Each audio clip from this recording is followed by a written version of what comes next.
Hi hello welcome to our channel. నేను మీ సిరి.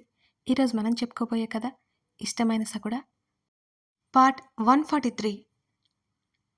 వెళ్ళిన పని అయిపోవడంతో 2 గంటల్లో ఇంటికి వచ్చాడు కమల్. అతను కారు దిగి గుమ్మం దగ్గరికి రాగానే అక్కడే ఉంది దీక్ష.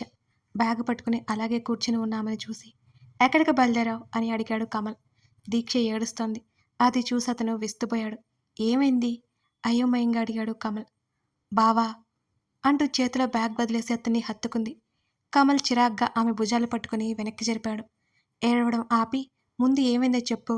కమల్ అదే విసుగుతో అడిగాడు దీక్షని. నీ వైఫ్ నన్ను ఇంట్లో నుంచి గంటేసింది అని అంటున్న దీక్ష మాటలకు అతను విస్మయంగా చూశాడు. ఏంటి? అవును, అది నన్ను గెంటేసింది అని దీక్ష అనగానే కమల్ చేయి పైకి లేచింది. అతను కొట్టేస్తాడేమోనని చెంప మీద 2 చేతులు పెట్టుకుంది.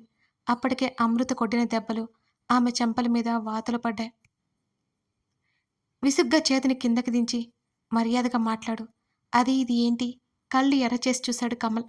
మారిపోయావు బావా, నువ్వు మారిపోయావు. నిన్ను మా అమ్మ ఎంత ప్రేమగా చూసుకుంది. కానీ నీ ఇంట్లో 4 రోజులు కూడా నన్ను ఉండనివ్వలేదు నువ్వు. పెంచిన విశ్వాసం లేదు నీకు అని కోపంగా చెప్పి ఆమె అక్కడి నుంచి బయటికెళ్ళిపోయింది. ఆమె మాటలు అతనికి నేరుగా తగిలాయి. కాలింగ్ బెల్ కొట్టాడు. అమృత వచ్చి తలుపు తెరిచింది. తలుపు తెరిచి ముందుకు నడిచింది.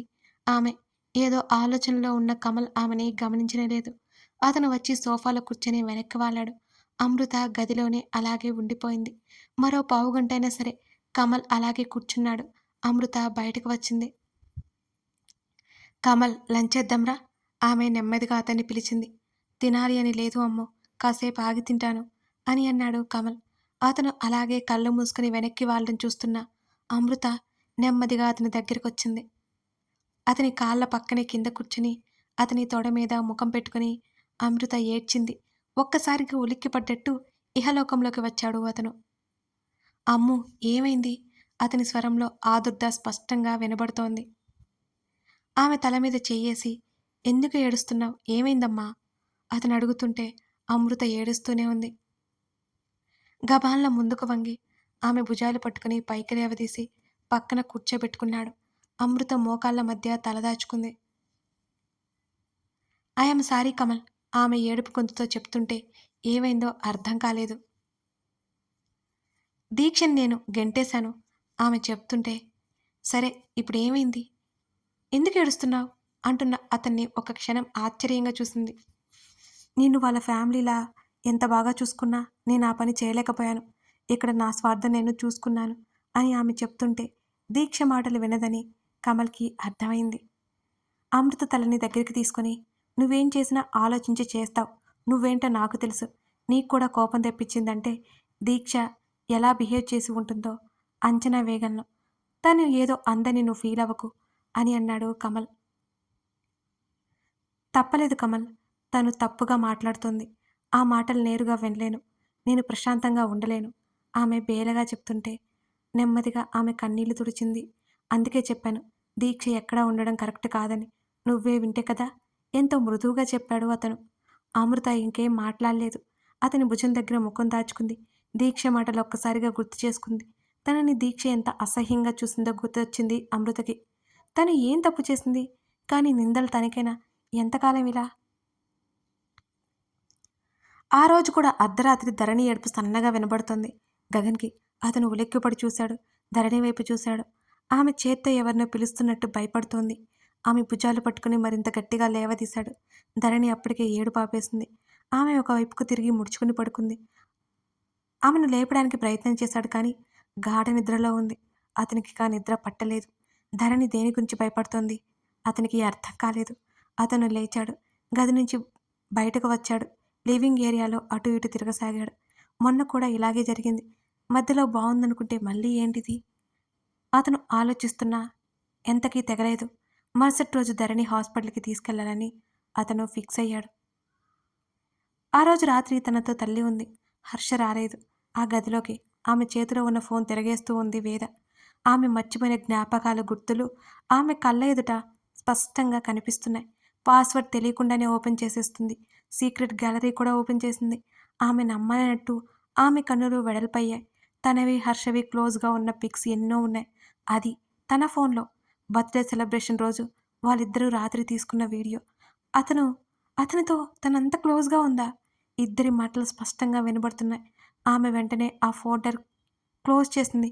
ఆమె శరీరం నిండా చిరుచెమటలు అలుముకున్నాయి. అంతా చలిలోను. దూరంగా బెడ్ మీద పడుకుని ఉంది యమున. అమ్మా! వేద పిలుపుకి ఉలిక్కిపడి లేచింది యమున. ఏమైంది వేదా? అంటూ కంగారుగా ఆమె లేస్తుంటే, లేవకు, లేవకు ఏం లేదు అన్నది. అప్పటికే తల్లి నిద్రపోయింది. అనవసరంగా లేపాను అన్న ఫీలింగ్ కలిగింది వేదలో. ఏమైంది అంటూనే లేచి పక్కకు వచ్చింది యమున. నాకేం గుర్తు రావట్లేదమ్మా అని ఏడ్చింది వేద. వేదని చూడ్డానికి ఆమె గది దగ్గరికి వచ్చి మాటలు వినిపిస్తుంటే ఆగిపోయాడు హర్ష. ఆమె మేల్కొని ఉందని వెనక్కి తిరిగి వెళ్ళిపోవాలనుకుంటే ఆమె ఏడుపు సన్నగా వినబడుతుంటే అతని అడుగులు ఆగిపోయాయి. కూతురు ఏడుపుకి వెంటనే తల్లి మెల్లిగా లేపి దగ్గరికి తీసుకుంది యమున. అంతరాయానికి మన్నించండి. మన కథలు ముందుగానే చదివే సౌలభ్యం మీకు కావాలంటే 59 రూపీస్‌తో మెంబర్‌షిప్‌లో జాయిన్ అవ్వచ్చు. మెంబర్స్ ఫస్ట్ వీడియోస్ చూడొచ్చు. వీడియోస్ పెట్టిన వెంటనే మీకు వీడియోస్ ఓపెన్ అవుతాయి. వినొచ్చు, చదవచ్చు. తెలియని వారు మన ప్రొఫైల్‌కి వెళ్ళి అదేనండి యూట్యూబ్ ఛానల్ ప్రొఫైల్‌కి వెళ్ళి జాయిన్ బటన్ ఉంటుంది. దాని మీద క్లిక్ చేస్తే మీకు క్లియర్‌గా ఉంటుంది. అర్థమైందని ఆశిస్తున్నాను. ఇక ఆలస్యం ఎందుకు? మన ఛానల్‌ని ప్రోత్సహించాలని అనిపిస్తే మెంబర్‌షిప్ తీసుకోండి. సపోర్ట్ చేయండి. ఇక కథలోకి వెళ్ళిపోదాం ఫ్రెండ్స్. వేద, మా అమ్మ కదూ, ఏడవకు. ఆమె ఏడుపు గొంతుతో చెబుతుంటే, నాకు నేను నచ్చట్లేదమ్మా. నాకేం బాలేదు. అసలేం గుర్తుకు రావట్లేదు. మీరు నా స్టడీస్ ఇవే గుర్తొస్తున్నాయి. ఆ తర్వాత ఏం గుర్తులేవు. ఆమె ఏడుస్తూ చెప్పింది. వేద, ఏం కాదు, మెల్లిగా గుర్తుకొస్తాయి. ఇప్పుడు ఎందుకు ఏడుస్తున్నావు? కూతురి వెన్నుతడుతూ అడుగుతోంది యమున. తన మాటలకి తన కూతురు బాగా బాధపడినట్టు అనిపించింది ఆమెకి. కానీ హర్షనలా అంటుంటే ఆమె భరించలేకపోయింది. ఏమో తెలియదు, నాకు పిచ్చి పడుతుంది అని మరింత భారంగా, బాధగా వేద చెబుతుంటే హర్ష అసహనంగా కళ్ళు మూసుకున్నాడు. తనేమైనా ఆమె మీద ప్రెజర్ తీసుకొస్తున్నాడా? తన మూలంగా ఆమె ఇంత బాధపడుతోందా? ఆమె తల్లిదండ్రులు ఇంటికి అసలే పంపలేడు. వేదకి అసలు మంచిది కాదు. కొన్నాళ్ల పాటు తను దూరంగా ఉండాలేమో. హర్ష అక్కడి నుంచి వెనుదిరిగి వెళ్ళిపోయాడు.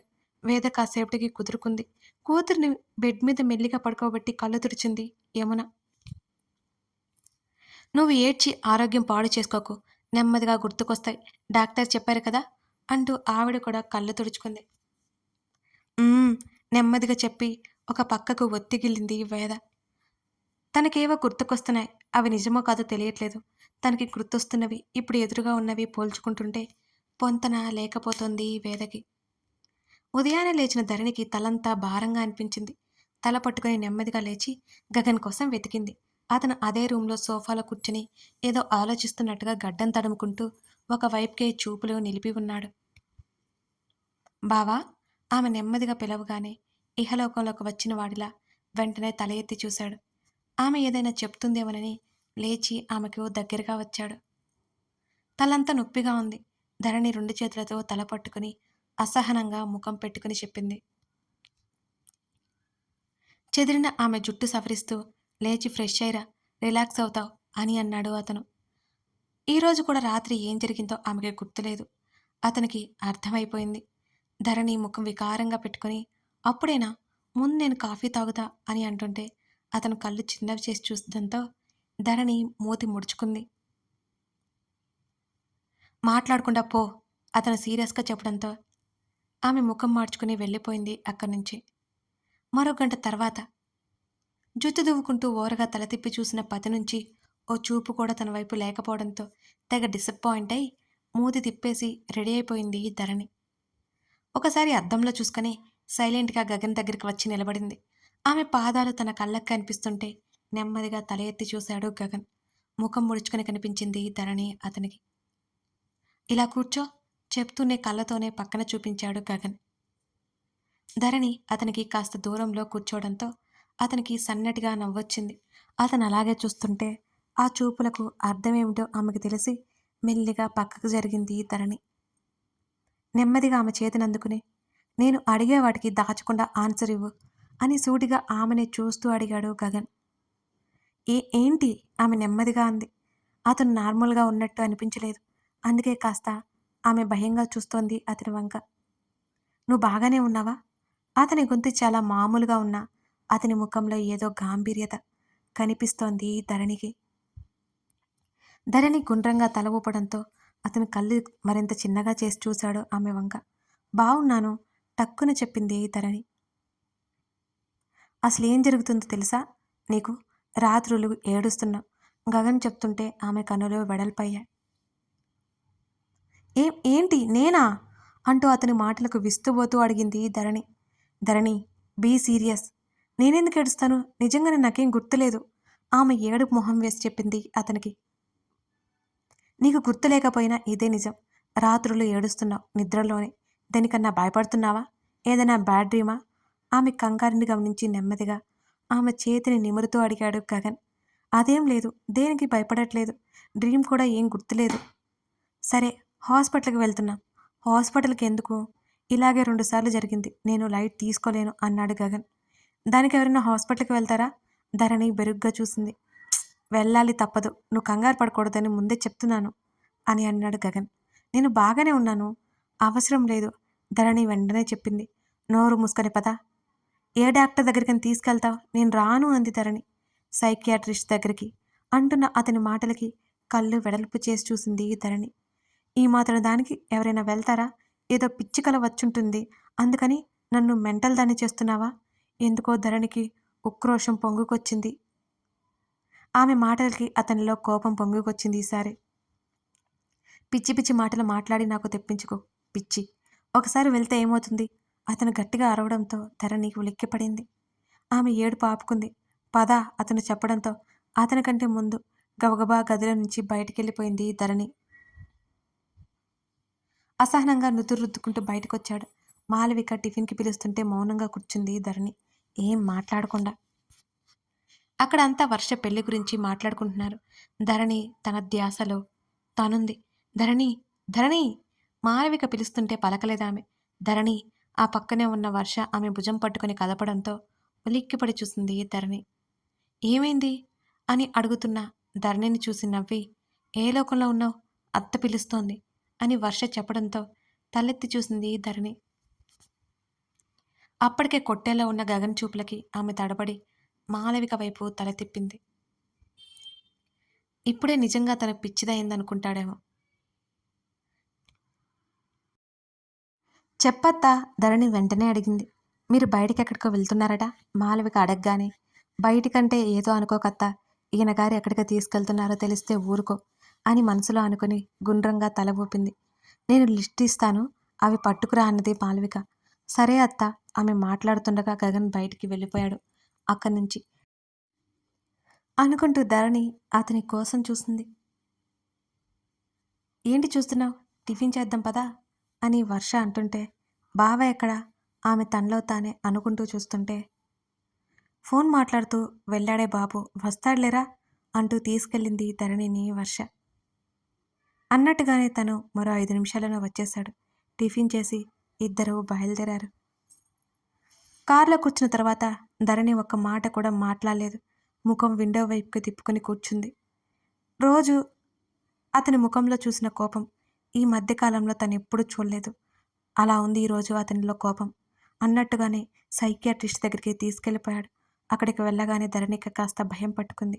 ఇంత చిన్న విషయానికి ఇక్కడ వరకు తీసుకురావడం ఎందుకు? బెదురుగా చూస్తున్న ఆమె కళ్ళను గమనించి ఆమె భుజం చుట్టూ చెయ్యి వేశాడు అతను. "ఎందుకు భయపడుతున్నావు నువ్వు?" అతను గొంతు తగ్గించి చాలా మామూలుగా అడిగాడు. ఏం లేదన్నట్టు అడ్డంగా తల ఊపింది కానీ సమాధానం చెప్పలేదు ధరణి. "అక్కడ ఏం చేయరు. జస్ట్ మాట్లాడతారు. దానికి ఆన్సర్ చెప్పు. దాయకుండా అంతే" అంటున్న అతని మాటలకి ఉక్రోషంగా చూసింది ధరణి. ఆమె కళ్ళు మాత్రమే పైకెత్తలా చూస్తుంటే ముద్దుగా అనిపించింది అతనికి. నెమ్మదిగా ఆమె చెంప తడిమి, "చెప్పేది అర్థమవుతుందా" అని అడిగాడు. అతని చేతిని తీసివేసి ముందుకు నడిచింది. కథ కొనసాగుతోంది. ఈ ఎపిసోడ్ చివరికొచ్చేసరికి ఇక్కడ మా ముందు అపార్ట్మెంట్ దగ్గర పిల్లలు బాగా అరుస్తున్నారండి. అడ్జస్ట్ అయిపోండి. అరుపులైతే తెగొస్తున్నాయి. నేను రికార్డింగ్ చాలా కష్టంగా చేశాను. వాటిని ఇగ్నోర్ చేసి లో వాల్యూమ్‌లో పెట్టుకొని వినండి ప్లీజ్. Thank you.